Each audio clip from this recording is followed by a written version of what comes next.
Let's get back to that water main break in Waterbury. This has been a massive issue for the city, but the city says water is expected to be restored possibly tonight or tomorrow. And once that happens, city crews will need to conduct testing on the water supply to make sure it's safe. Those test results will need to be received before the boil water advisory can be lifted. The water could be discolored once it's restored, so home and businesses are encouraged to run it until it's clear again. Fox 61's Victoria Anderson is live in Waterbury with how local businesses are trying to adapt and what officials are ordering. Victoria. That's right. I'm here in downtown Waterbury, where a majority of the businesses, specifically the restaurants, continued business as usual, even with the boil water advisory. One of the restaurants I talked to said they decided to stay open because they had a filtration system. They used bagged ice, so they thought they were safe. The Department of Health for the city says that is not the case. They cannot operate under a boil water alert.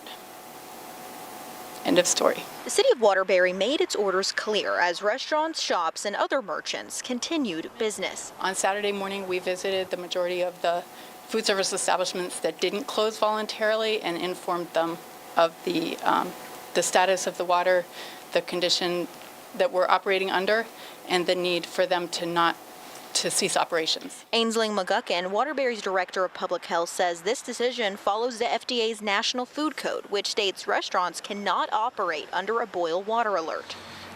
Honestly, I would be pretty cautious, especially right now.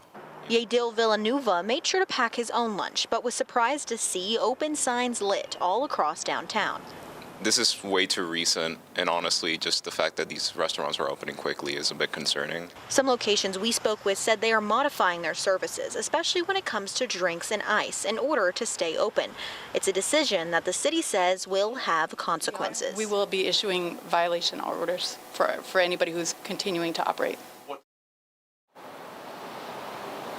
The official word of advice is to stay home and eat pre-prepared food until the boil water advisory lifts. Reporting in Waterbury, Victoria Anderson, Fox 61.